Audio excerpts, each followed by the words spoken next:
Welcome. Welcome, everyone. It's Angelo Robles. And for those of you live on this Wednesday evening, I hope you're having a great day and a great week. Everyone, I'm Angelo Robles, and welcome to, well, my 10 brutal questions every family office must answer. Now, I did a variation of this 6 months ago when I was in Vegas.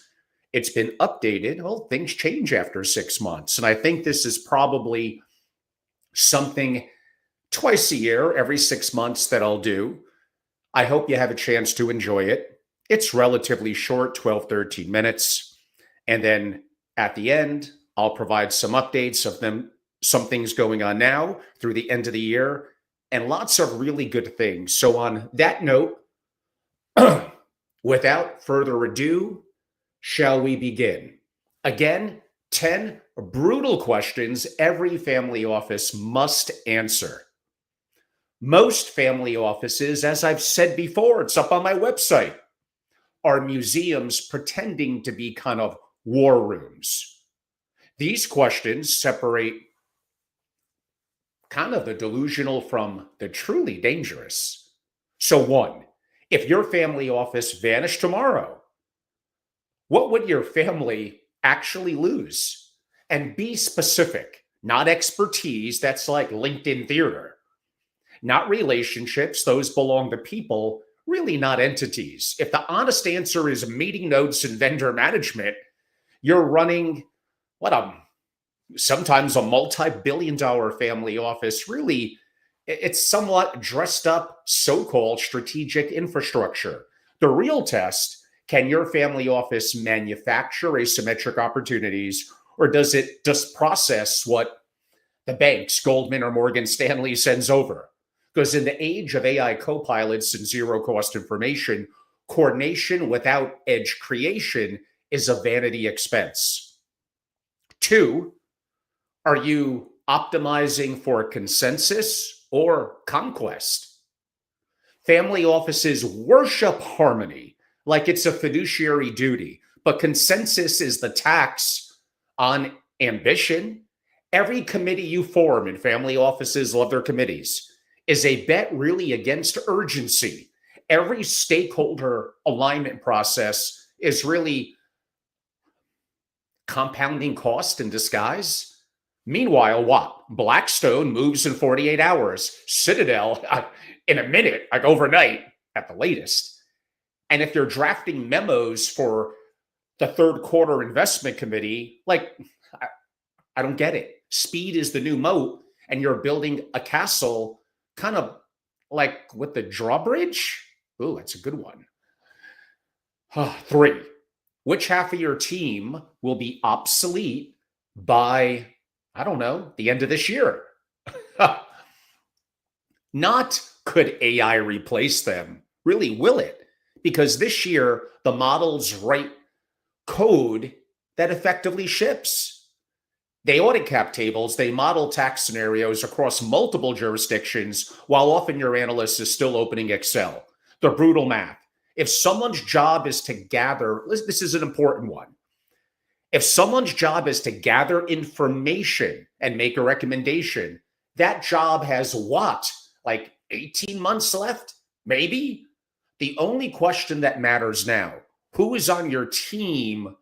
Who on your team is learning to wield the machines? And who's pretending that they're still, optional? Four, if your office had a break even, imagine it was a single family office for profit. I get it. Well, technically, lender versus the IRS, we'll save that for a different time. Would anyone pay for what the family office produces in the true sense of the word? Strip away the family subsidy. Imagine you had to compete for clients. Would anyone hire you? Would they rehire you? Most SFOs are cost centers with kind of country club economics. Members tolerate the dues because they like the company. But when liquidity tightens, and it will, families stop funding what they could buy better, faster, more cost effectively on the outside. If you're not generating true alpha, access, or intellectual property that compounds your reliability kind of wearing a family crest. 5, what's the lie you're all pretending is really strategy? Every family office has one. The polite fiction everyone maintains because naming it would detonate like probably an org chart. Maybe it's, well, we're multi generational, when the truth is, Gen 3 is counting down to the liquidity event. Maybe it's, well, we're innovative, when you haven't changed vendors in, what, like, I don't know, 11 years? Or maybe we're aligned when half the family wants growth and the other half wants safety. And nobody's allowed to really say so, to express their opinion. Transformation starts when someone stops being polite. Don't worry about being liked. Be respectful, sure, but start being accurate. 6, does your governance, I do talk about governance, does your governance enable decisions or embalm them? Most family office governance is performance or, I'm sorry, boards that don't decide and are a waste of time usually. Committees that don't commit, meeting minutes that document avoidance, dressed up as, well, this is further analysis. Real governance is a weapon. My God, I'm missing some of the Yankee game for this. I better hurry it up. Like, it kills ambition, compresses cycle time, and removes excuses. If your governance can't answer, I don't know, a $10 million question in 10 days, you don't have governance, you have organizational scar tissue. 7, are your heirs building the empire or really building their exits? Watch what they do, not what they say at Thanksgiving. Are they learning the portfolio or learning to diversify away from it?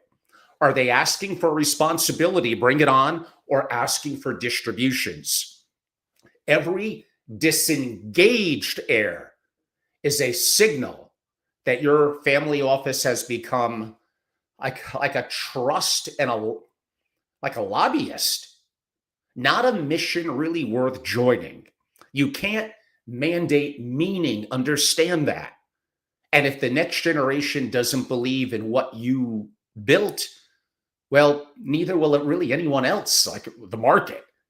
8, what's compounding faster, your assets or perhaps ignorance? You made your first billion in oil and real estate, I don't know, SaaS? Well, congratulations, because that playbook is now maybe legacy code. The markets you don't understand, AI infrastructure, synthetic biology, sovereign compute, upcoming quantum, are moving space tech, biotech, I could go on, are moving at 10x the velocity of your expertise. And velocity without wisdom is very expensive volatility. The families that survive won't necessarily currently be the richest. They're the ones who learn faster, adapt and iterate and execute faster than really the capital compounds. 9, if your system broke for 72 hours, how do you like this one? Would your family be sovereign or stranded? Imagine the grid down, banks closed, no ACH, no DocuSign. No, well, I'm going to call the office. Do you have what? Off-grid power? Local liquidity, not in accounts, but quote unquote in hand? Decentralized data custody? Comms that don't rely only on a Verizon? Most families are 3 bad days away from realizing their wealth was always permissioned and really not truly owned. And most everyone is 9 meals away from utter chaos, by the way. Effectively, again, the 3-day rule. Sovereign families are building parallel infrastructure, liquidity. Everyone else is stress testing their assumptions kind of in real time. 10, if you torched your org chart and started over on Monday, would you rebuild anything that exists today? This is the question that ends careers and starts legacies. Would you rehire those people? Probably some. use those platforms, keep those advisors, operate in those jurisdictions? Or would you start clean, maybe smaller team, sharper mandate, and zero? Is this that hard to ask for? Zero sacred cows. The families who win the next 20 years won't be the ones who like adapted their old model. They'll be the ones who had the courage to kind of shut it off first. The uncomfortable truth, as I conclude, most family offices are running on inherited inertia. The org chart is a monument to the past decisions. Remember, I started with my museum, so to speak, briefer analogy. The budget is constitutional memory dressed as strategy. But this year and heading into next isn't asking for incremental improvement. It's asking the hardest question: do you deserve to exist? Not because you have capital, because capital may be relatively easy, but because you have conviction, velocity, and the courage to be wrong in public, something that I guess I do a fair amount. The brutal questions aren't here to make you comfortable. They're here, well, I mean, kind of, to make you dangerous. So this is my updated. I think my other top 10, I was in Vegas. I probably had a cowboy hat on the Vegas Strip. You could watch that. There was some similarities in the top 10, but I had different analogies and stories to kind of build around at this time. And I'm sure in 6 months, the nuances of it will probably be relatively similar, but I'll shake it up a little bit. I hope I made this one public. I hope you all had a chance to enjoy it. I mean, I had a great end of the summer, an incredible early fall. Right now we're early October and look forward to just a amazing as I wrap up the year. I've been a little bit less active in my public platforms as now that my membership has grown, I've been very focused on delivering proprietary content resources face to face to my members. But I do enjoy sharing. I'd like to hope I'm a somewhat unique creative and I hope a critical thinker. Like I said, hey, I've made my mistakes for sure. But I hope you enjoyed a little bit of the creative thinking behind these top 10. I want you to disagree. I encourage it. I don't want to be an echo chamber. I actually hope that you disagree, have a different spin so I could learn. Please bring it on. In DMs, comments, reach out to me, text me 203-570-2898. I want to hear varying opinions because I just don't have all the answers. Lots of things change, adapt, iterate over time. What worked yesterday may not work tomorrow. So, I mean, I guess this summer I had a chance to do a lot of writing. This was kind of one of the things that I kind of wrote. Also, in some other updates, I wrote 2 books. They'll inevitably first quarter be in Kindle, but for now, I sharing them with my members, and I made some select announcements on my 10 things family offices could do in AI right now. If you send me a DM or email, it won't be the most beautiful format in PDF or direct web link, not a great Kindle with a great cover, but I'll share it with you. And the other one is Billionaire Mastermind, around the psychology, the strategy, the actions of my 20 years knowing the super rich, traveling around the world, of course, smoking cigars with them in boardrooms, battle tested, and a lot of insights that I learned. I take a lot of notes, and I'm very excited to share that. That's going to be wrapped around something even deeper in what I call Billionaire Mastermind. So in the coming weeks, I'm not really in a rush. I'll have a chance to, maybe I'll go with the word unleash that. I have lots of things that I wrote. Some of them I share in kind of video format, a little bit of a combination of that and what's in my head with this. I hope to be able to do something like this at least once a week, and more so proprietary for my members of my private community, SFO Continuity. I had a great consulting assignment this summer that kept me busy. My 3-day program in New York, my forum, which is my second biggest after every March in Palm Beach. I will be leading a session in New York at the Alternative Investment Conference in October. I'll be kind of heading up to some degree 2 specific sessions in the Cayman Islands in November. I very much look forward to that. I will be at Art Basel. Not sure if I'm just going to attend, enjoy, meet some members, have dinner, or do something a little more formal. I still have multiple breakfast and lunches over the next couple of months in New York, and I'm already turning my attention to what will be effectively 4 days in Palm Beach in March. In-person events are incredible. That's where you collide with others of incredible thoughts. I try to have an incredible ratio of families relative to others. And luckily, being a membership-driven organization, we have the finances and the resources to do that.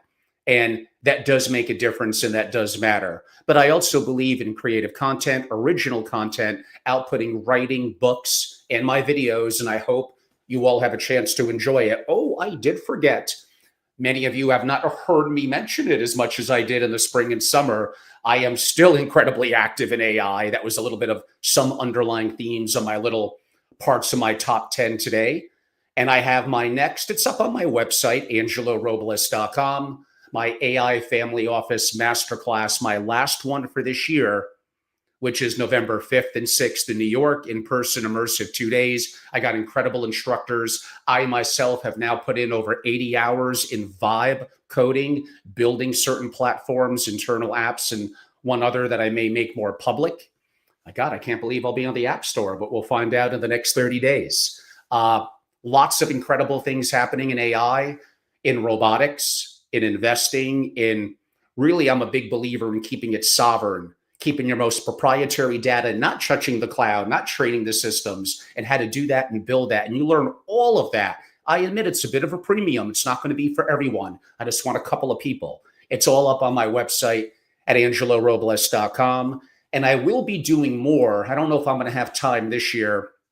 I'll probably take on 3 or 4 of my family office mansion assignments in 2026. That's also up on the website. That basically is me, and depending on your needs, a team of 3, 4, 5 family office dream team. Could be legal, accounting, financial, AI, integration engineer, cyber, depending on what you need and what you want. Renting a beautiful opportunity in a mansion, could be Scottsdale, could be Vienna, UK, depending on a little bit. I want to get you away from your setting, even me, even my dream team, and we just immerse you. We're 24/7, well, maybe not 7, maybe 24 for 4 to 5 days. Being in the same house, got a great chef, cigar and wine, but really they're 10 to 14 hours, if not more, to knock things out that need to be done, to have a radical transformation in your family and your family office. And I will be doing, because that's where the requests are coming, some really custom and build out AI family office. So that's been where a lot of the interest lies. I'm still shocked after talking about this for a year and about really being focused on it for about 9 months now, really since the holiday season ending last year, like just not seeing others jumping on board. A little bit on the investing train for sure, but on the sovereign part, the hardware, the build out, building own apps, AI agents, and really doing amazing things. It's so amazing what's happening. I can't believe, do not let ego, ignorance, and fear get in your way. Please. This is happening even faster than I imagined. Like, how could you not want to learn a lot more, be a part of an organization like what I built? Join the masterclass. For those of you that have the resources and really want to immerse, one of those family office mansion experiences, which is really 1 deep week of hardcore consulting with an amazing group. Not just me, it's lots of smarter people out there. Knowing who they are, encouraging them, and being a part of it is very, very important. So I am busy. I've not been quite as much public facing, and it was also the summer. So I'll be back more than I've been about the last 60 or so days. But again, things are going great in the membership. I'm very focused on that. Got multiple things upcoming to wrap up this year. Got a great first quarter, mainly anchored around Miami late January and really Palm Beach in March. And no, it's not too early. I'm already in negotiations, probably signing the contract on that.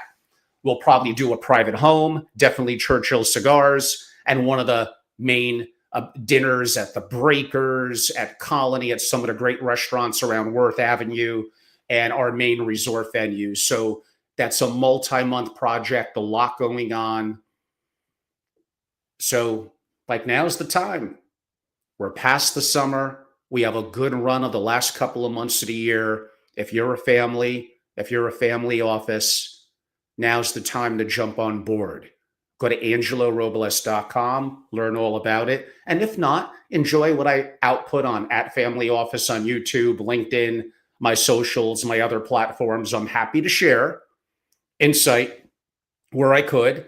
And if you're someone else who serves the community besides the more public facing that I noted, there are, I mean, my AI masterclass is really open to anyone, legal, accounting, it doesn't matter. You pay the fee, you're in, and it's intimate and it will rock your world. It will change everything. I can't believe me as a 60-year-old man is spending near 100 hours building out with vibe coding apps.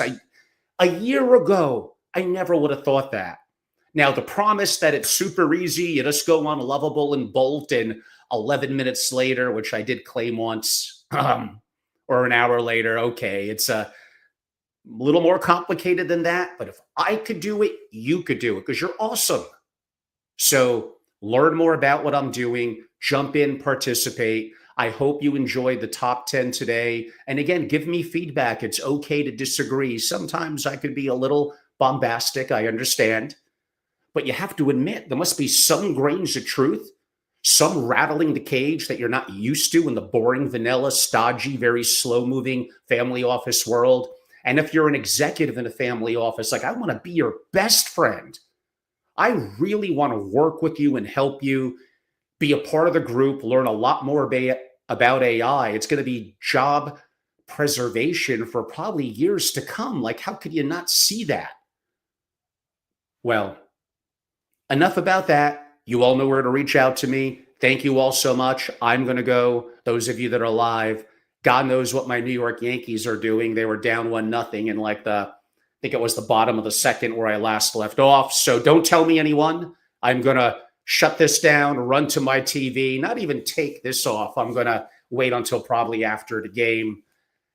And again, I appreciate all of you. Thank you so much. I hope you enjoyed it. And please give me feedback. And I desire criticism. Maybe you could give me some other criticism than your hairline gets worse and worse every time I see you. I know that. I'm probably going to have to shave it off. I'll keep the beard, of course.